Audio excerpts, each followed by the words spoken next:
Good morning, guys. So in today's video, it's going to be done in two parts, okay? So in the first part of the video, we're, just like yesterday, we're going to be using the shape of a square to understand what it means to square a number. In the second part of this video, we will be using, learning some new vocabulary, still using the shape of a square, but how do I take the area and then determine the side length, okay? So let's go ahead and get started with part one. Okay, so it says, here's our question, what is the area of a square that has the following side lengths? Okay, so let's look at letter A. Here's my square, and it has a side length of 2, okay?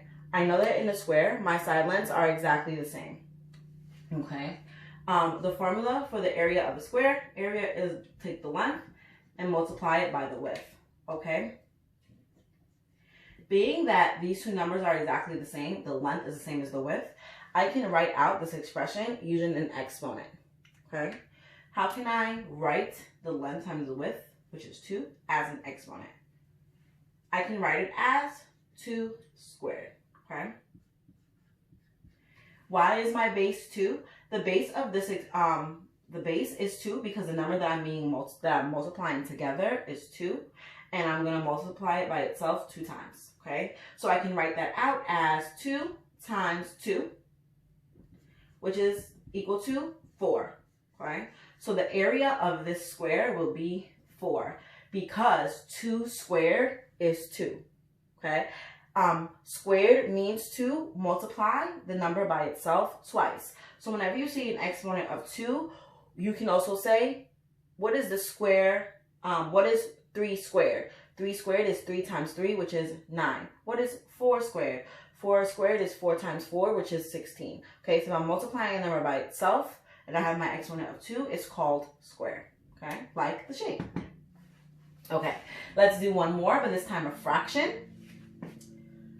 My side length of my square is 1/4, okay?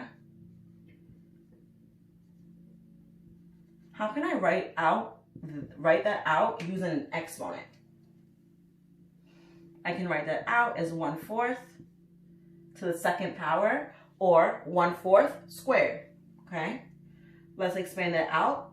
So expand, and if I write this out, that's the same as 1/4 times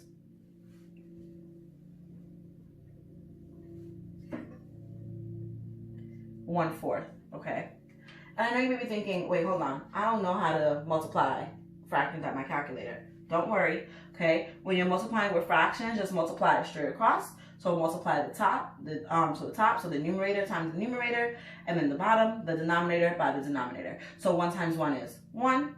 4 times 4 is 16. Good. So the area of this square will be 1/16. Why? Because 1/4 squared is 1/16, because 1/4 times 1/4 is equal to 1/16. Okay, guys, let's do one more fraction. This time, no squared shape, okay? No shape.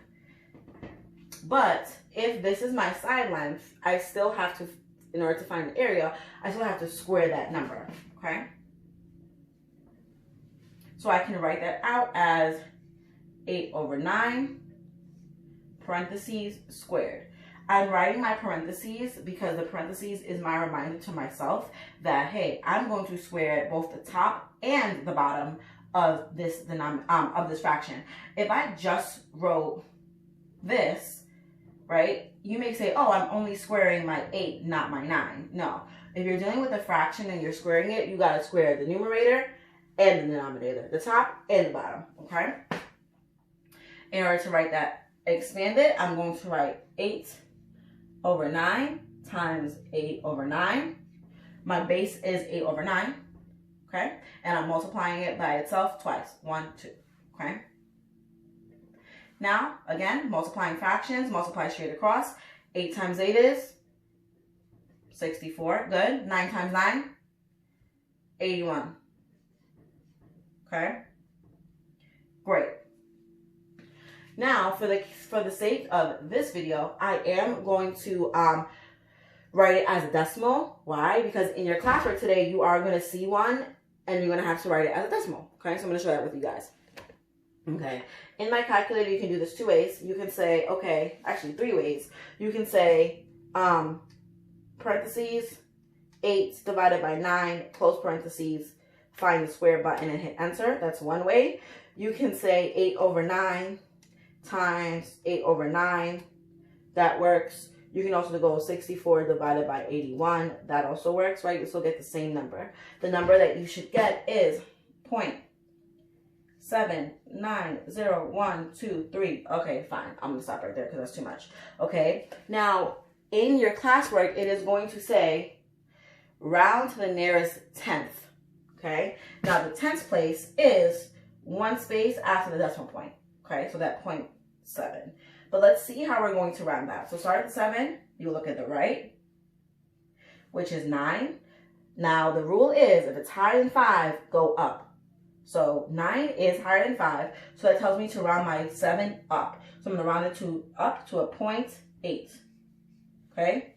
So if 8 over 9 squared is approximately 0.8. Okay. Let's go ahead and get started with part 2 of this video. Go ahead and flip. Guys, remember I used to say that all the time in class? Flip your page, flip your page. Yeah, I'm the only one flipping now with my whiteboard. I miss you guys. All right, let's go. What is the side length of a square that has an area of? Okay, so now we're working backwards. I have my area, and I want to work backwards to find the side length, okay? So I got to figure out, well, what is this over here? I don't know what my side length is, okay? Still using the formula, length times width, okay? Now, like we said, we don't know what our side length is, so I am going to use a variable. In this case, I am going to choose to use the letter x, okay? Now, let's go ahead and substitute in. I do know some information that I do know, right? My area is 64. So instead of writing the letter A, I'm going to write it to 64. There we go, okay? Now, the length of the square is x. The width of the square is x, okay? And I'm going to combine that, x times x. How can I write that using an exponent?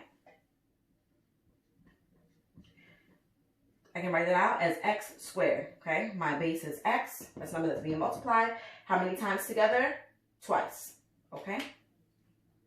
Now, the question that I'm asking myself when I see this, okay?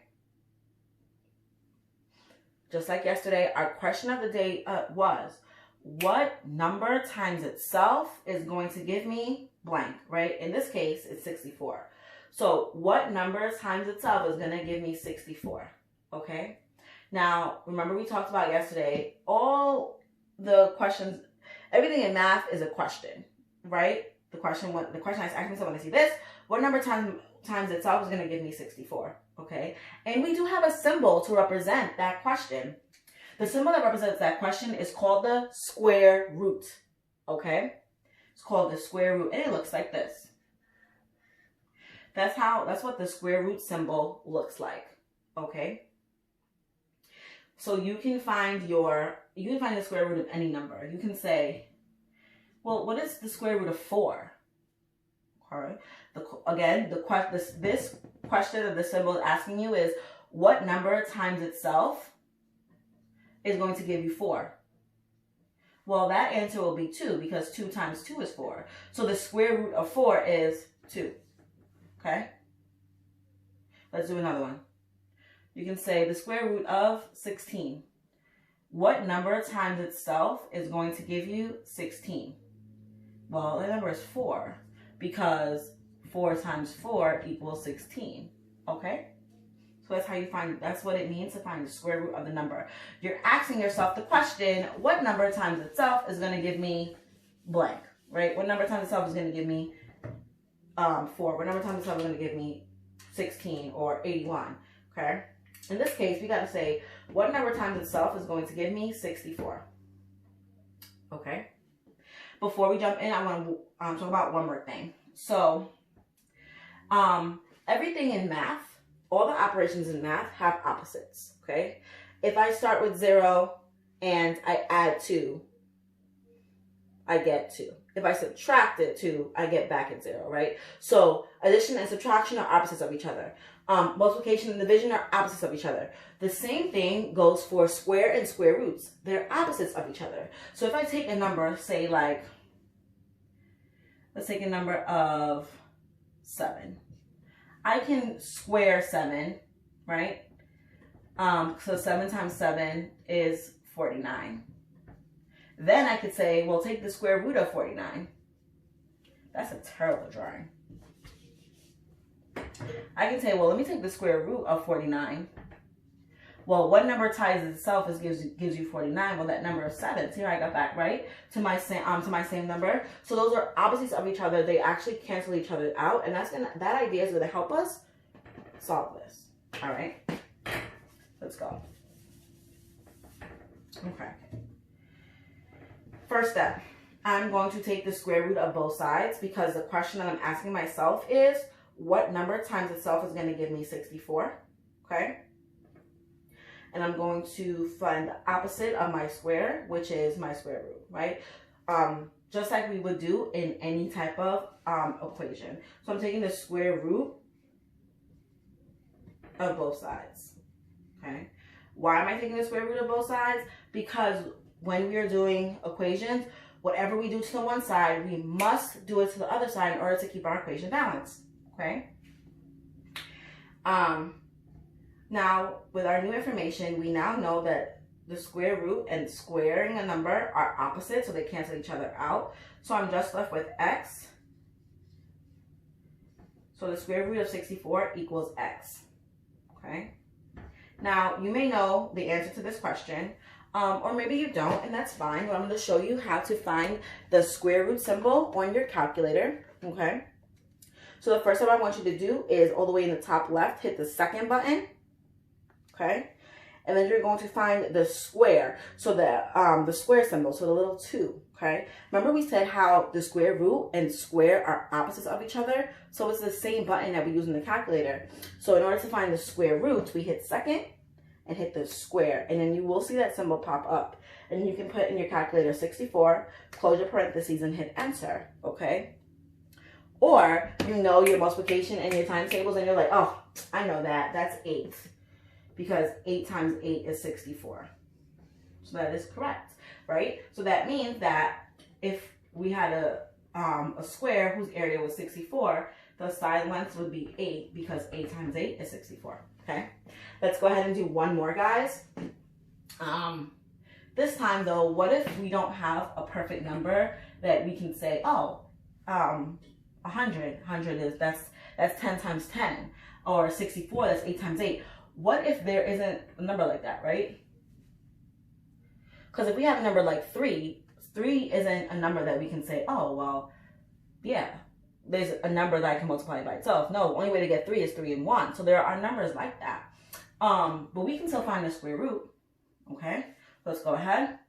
Area equals length times width. My area is 85, so I'm substituting that in, okay? I don't know what my side length is, so I'm using my variable x. I'm writing that, so my length is x, my width is x. Let's write that as one number, right? As one little nice expression. X times x is the same way as writing x squared, okay? Now, in order, if I see this, the question that I'm asking myself is, what number times itself is going to give me 85? So I'm going to take the square root of 85. Also, if I see this, I know I'm going to, okay, it has a squared. So I'm thinking about, what is the opposite of squaring a number? The opposite of squaring a number is taking the square root. So, next step, take the square root of both sides of this equation. Okay. Oh, sorry. That's all right, x squared. My apologies.